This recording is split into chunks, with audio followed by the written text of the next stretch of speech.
जरी तुमच्याजवळ हे डॉक्युमेंट्स नसतील ऍडमिशनच्या वेळेवर तर तुमचं ऍडमिशन होणार नाही. तर बघा, ऍडमिशनसाठी कोणते कोणते डॉक्युमेंट्स लागणार आहेत ते आपण या व्हिडिओमध्ये बघणार आहोत. तर व्हिडिओला स्किप करू नका, व्हिडिओला शेवटपर्यंत बघा. आणि ज्यांना कुणाला ही PDF पाहिजे असेल त्यांनी आताच व्हॉट्सअप ग्रुपला जॉईन करा आणि तुम्हाला जे डॉक्युमेंट अर्जंट आहेत किंवा तुम्हाला ऍडमिशनच्या रिगार्डिंग लागणार आहेत ते लवकरात लवकर जमा करा, कारण लवकर तुमची ऍडमिशन कॅप राऊंड सुरू होणार आहेत. त्याआधी आपण 7 मे म्हणजेच मॉर्निंग शिफ्ट 7 मेला झालेली त्या शिफ्ट मधले क्वेश्चन आणि आन्सर जे स्टुडंटनी पाठवलेले ते आता ह्या PDF मध्ये आपण बघणार आहोत. तर हे बघा, तुम्हाला सगळे ऑलमोस्ट क्वेश्चन्स आणि त्याचे आन्सर्स विजिबल होत असतील. जर हे PDF ज्यांना कुणाला पाहिजे असेल तर लवकरात लवकर व्हॉट्सअप ग्रुपला जॉईन करा, कारण हे सगळे तुम्हाला व्हॉट्सअप ग्रुपलाच मिळणार आहेत, क्वेश्चन आणि त्यांचे आन्सर सुद्धा. तर व्हॉट्सअप ग्रुपला जॉईन करा आणि व्हॉट्सअप ग्रुपला जॉईन करण्यासाठी व्हिडिओच्या डिस्क्रिप्शन मध्ये तुम्हाला ग्रुपची लिंक मिळून जाईल, तिथे जाऊन तुम्ही जॉईन करू शकता. जशी मी आता तुम्हाला 7 एप्रिलची PDF दाखवली तसेच सेम 6 एप्रिलची मॉर्निंग आणि इव्हनिंग शिफ्टचे पण PDF मिळून जातील. तर ज्यांना कुणाला पाहिजे असेल त्यांनी आता जॉईन करा.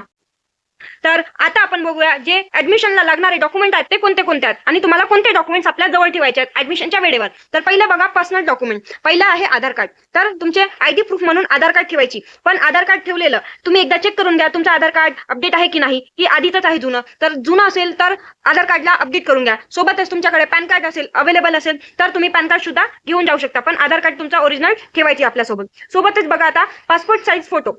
तर पासपोर्ट साईज फोटो किती ठेवायचे तुम्ही, तर ऍटलीस्ट 10 कॉपी तरी तुमच्याकडे ठेवायची. तर बघा, 10 कॉपी सेम पाहिजे, ना की डिफरंट. कोणीच्या फोटोज डिफरंट असतात. 2 फोटो वेगळ्या जागी 1 फोटो वेगळी अशी ठेवू नका. तर तुम्ही एकासोबत ऍटलीस्ट 20 ते 30 कॉपी काढून ठेवा आणि ऍटलीस्ट ऍडमिशनच्या वेळेवर 10 कॉपी सेम फोटोजची ठेवा, कारण सेम फोटोज तुम्हाला द्यायची आहे. त्याच्यानंतर सिग्नेचर स्कॅन कॉपी. जरी आता तुमची सिग्नेचर आधीची ओल्ड असेल तर आताच तुम्ही जे तुमची सिग्नेचर आहे ते ठरवून घ्या, कारण तुमच्या सगळ्या डॉक्युमेंट्सवर एकच सिग्नेचर पाहिजे आणि वेगळी सिग्नेचर झाली तर तुम्हाला समोर जाऊन प्रॉब्लेम होणार. त्याच्यामुळे आताच एक सिग्नेचर ठरवून सगळी मेन सिग्नेचर स्कॅन करून कॉपी करून ठेवा, कारण ती सिग्नेचर तुम्हाला सगळ्या जागी लागेल. त्याच्यासाठी स्कॅन करून ठेवा सिग्नेचरची. त्याच्यानंतर बघा, कॅन्डिडेटचा मोबाईल नंबर. आता जे नंबर आहे कॅन्डिडेटचा जे CT सेलला आहे, जरी बंद पडलं असेल किंवा रिचार्ज नसेल त्यांनी आताच रिचार्ज करा किंवा त्या मोबाईलला स्टार्ट करा, कारण त्याच मोबाईलवर तुमची OTPs आणि जे ईमेल तुम्हाला नर्सिंगसाठी CT ला दिली गेली आहेत ते ईमेल सुद्धा स्टार्ट करा, कारण त्याचे सगळे नोटिफिकेशन आणि जे OTPs आहेत त्याच मोबाईल नंबरवर आणि ईमेलवर येणार आहेत. तर कॅन्डिडेट प्रॉपर नंबर ठेवा आणि तेच ईमेल ID प्रॉपर ठेवा, कारण कॉलेजला सुद्धा तीच ईमेल ID सुद्धा जाऊ शकते आणि नंबर सुद्धा जाईल. आणि सोबतच पॅरेंटचा मोबाईल नंबर हे सुद्धा ठेवा, कारण जरी तुमचा मोबाईल कामात असेल किंवा जेव्हा तुम्हाला नेटवर्क इश्यू असेल किंवा काही प्रॉब्लेम असेल तर पॅरेंटचा मोबाईल नंबर सुद्धा यूज करू शकता कोणत्याही वेळेवर. त्याच्यामुळे पॅरेंटचा मोबाईल नंबर सुद्धा ठेवा आपल्याजवळ, किंवा कॉलेजला ऍडमिशन करताना सुद्धा पॅरेंटचा मोबाईल लागत असतो.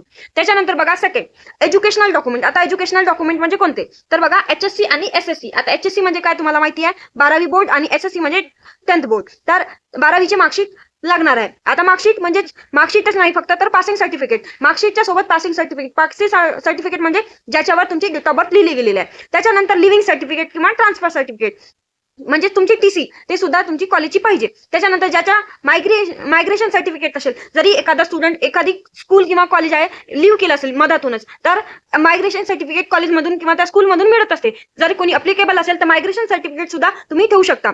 त्याच्यानंतर बघा, SSC 10th बोर्डचे डॉक्युमेंट. आता SSCचं बघा, मार्कशीट म्हणजे 10वीची मार्कशीट आणि पासिंग सर्टिफिकेट, म्हणजेच आपल्या पिंक आणि येलो मार्कशीट म्हणजे पासिंग सर्टिफिकेट मधली आपली डेट ऑफ बर्थ असलेली पासिंग सर्टिफिकेट. त्याच्यानंतर बघा, एंट्रन्स एक्झाम डॉक्युमेंट्स. आता एंट्रन्स एक्झामला तुमचे लागलेले डॉक्युमेंट कोणते, त्याच्या आधी आपण बघूया, ज्यांनी कुणी MS नर्सिंगची पेड काउन्सिलिंग जॉईन नाही केली असेल द ड्रीम अचिव्हर्स गायडन्सला तर आता जॉईन करा, कारण जे बेस्ट गायडन्स आहे ऍडमिशन रिगार्डिंग आणि तुमचे डाऊट सॉल्व्हिंगसाठी द ड्रीम अचिव्हर्स गायडन्स हे तत्पर आहे तुम्हाला लवकरात लवकर डाऊट क्लिअर करण्यासाठी.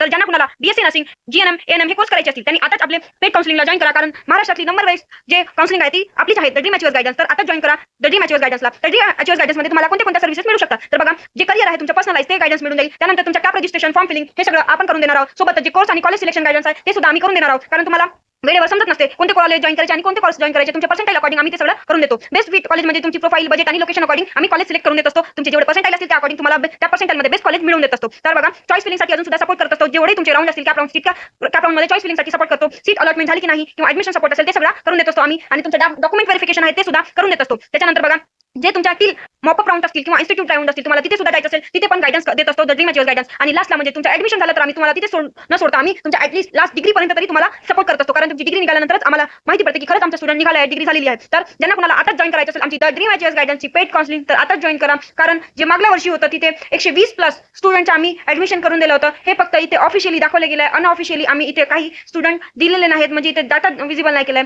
तर 120+ स्टुडंटचं ऍडमिशन करून दिलं आहोत आणि त्याच्यामधून 43 स्टुडंट असे गव्हर्नमेंटला गेले आणि 77 स्टुडंट असे सेमी गव्हर्नमेंट किंवा टॉपच्या प्रायव्हेटला गेले आहेत. तर ज्यांना कुणाला ड्रीम अचिव्हर्सची काउन्सिलिंग जॉईन करायची असेल तर तुम्हाला दिलेल्या गेल्या स्क्रीनवरचे नंबर तुम्ही आताच तिथे मेसेज करू शकता, डीएम करू शकता. सोबतच व्हॉट्सअप ग्रुपला जॉईन करा, तिथे सुद्धा तुम्हाला नंबर मिळून जातील, तिथे जॉईन करू शकता. व्हॉट्सअप ग्रुपची लिंक तुम्हाला व्हिडिओच्या डिस्क्रिप्शन मध्ये मिळून जाईल. आणि द ड्रीम अचिव्हर्स गायडन्सची पेड काउन्सिलिंगची फीस फक्त 2499 आहे. तर ह्या 2499 मध्ये तुम्हाला एवढे सारे फीचर्स कोणीही काउन्सिलिंग देत नसते. जरी तुम्हाला दुसरी काउन्सिलिंग देत असेल तर तुम्ही तिथेही जाऊ शकता, पण आपल्यासारखी काउन्सिलिंग कोणीच करत नाही आणि इतके फीचर्स कोणी देत नाही. लास्ट टिल डिग्री पर्यंत कोणी सपोर्ट करत नाही, पण द ड्रीम अचिव्हर्स गायडन्स ही तुम्हाला लास्ट डिग्री पर्यंत सपोर्ट करत असते. तर आता जॉईन करा द ड्रीम अचिव्हर्स गायडन्सची काउन्सिलिंग.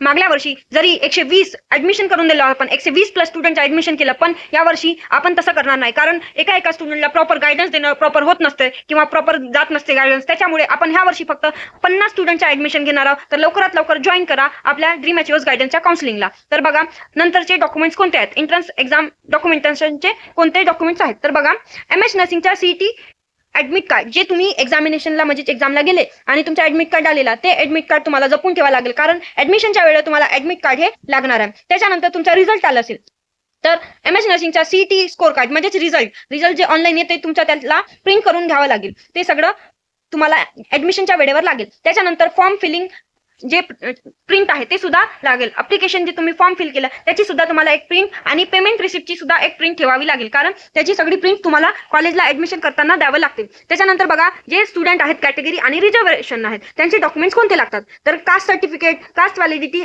हे सगळे डॉक्युमेंट्स लागतात. जरी जे कास्ट स्टुडंट आहे त्याला अप्लिकेबल असेल तर. आणि त्याच्यासोबत बघा नॉन क्रिमिलियर सर्टिफिकेट, आता ही कोणाकोणाला लागते तर ते बघा OBC, EWS आणि SBC हे जे स्टुडंट आहेत यांना लागत असते नॉन क्रिमिनल. तर नॉन क्रिमिनल सुद्धा तुम्ही काढून ठेवू शकता, लवकरात लवकर नॉन क्रिमिनल काढून ठेवा. त्याच्यानंतर बघा EWS सर्टिफिकेट, जे स्टुडंट आहेत EWS वाले, आता तुम्हाला नवीन फॉर्मॅट आलेला आहे EWS चे, तर त्या फॉर्मॅटमध्ये तुम्ही सर्टिफिकेट EWS चे बनवून घ्या, कारण जुनं फॉर्मॅट लागणार नाही आणि अप्लिकेबल करणार नाही. त्याच्यामुळे नवीन फॉर्मॅटमध्ये EWS चे सर्टिफिकेट काढून घ्या. जरी एखादा पर्सन डिसेबल असेल, डिसेबिलिटी असेल तर त्याच्या PWD सर्टिफिकेट हे सुद्धा सोबत ठेवा. आणि जरी एखादा पर्सन अनाथ असेल, ऑर्फन असेल, त्या स्टुडंटनी आपल्या ऑर्फनचं सर्टिफिकेट सुद्धा ठेवू शकता. त्याच्यानंतर बघा डोमेशियल आणि नॅशनॅलिटी सर्टिफिकेट, हे सुद्धा तुम्हाला रिझर्वेशन आणि कॅटेगरीवाल्या स्टुडंटला लागणार आहे. त्यानंतर बघू आपण जे मेडिकल ऍडमिशन स्पेसिस असतील, स्पेसिफिक काही डॉक्युमेंट असतील, त्याच्यामध्ये बघा कोणते डॉक्युमेंट लागू शकते. तर बघा मेडिकल फिटनेस सर्टिफिकेट किंवा ब्लड ग्रुप सर्टिफिकेट, तर त्याला कसं करायचं, आधीचे स्टुडंट कसे करायचे, गुगलवरून डाउनलोड करून जे मेडिकल सर्टिफिकेट आहे तेच द्यायचे. पण आता जे CET सेलच्या मेन वेबसाईट आहे त्याच्यावर तुम्हाला जे आपलं पोर्टल आहे त्याच्यावर विजिबल केलं जाईल कोणता सर्टिफिकेट द्यायचा, Annexure H द्यायचा, Annexure H A द्यायचा, Annexure L द्यायचा, कोणतं द्यायचं ते तुम्हाला शो केलं जाईल. तर लास्ट मोमेंटला जेव्हा तुम्हाला शो केलं जाईल तेव्हा आम्ही तुम्हाला सांगू की कोणतं सर्टिफिकेट द्यायचं आहे मेडिकल सर्टिफिकेटसाठी, मेडिकल फिटनेससाठी. तर त्याचं जास्त टेन्शन घेऊ नका, आम्ही लास्टला सांगू. आणि सोबतच बघा कॅप रजिस्ट्रेशन फॉर्म, जे तुम्ही कॅप रजिस्ट्रेशन फॉर्म केलंय ते सुद्धा तुम्हाला एक प्रिंट लागेल. आणि जे सीट अलॉटमेंट झालंय, जे कॉलेज अलॉटमेंट लेटर आहे ते सुद्धा तुम्हाला लागेल, म्हणजे सिलेक्शन लेटर सुद्धा म्हणू शकता तुम्ही. ऑनलाईन तुमचं सिलेक्शन लेटर येत असतो. त्याच्यानंतर बघा ऑनलाईन फीस रेसिप्ट, ते सुद्धा तुम्हाला ऍडमिशनच्या वेळेवर लागू शकते. आता अँटी रॅगिंग अंडरटेकिंग हे एक फॉर्म आहे, पण ती आता लागत नसते, तुमच्या ऍडमिशन झाल्यानंतर कॉलेजवाले तुमच्याकडून भरून घेत असतात अँटी रॅगिंग अंडरटेकिंग हे एक फॉर्म म्हणून.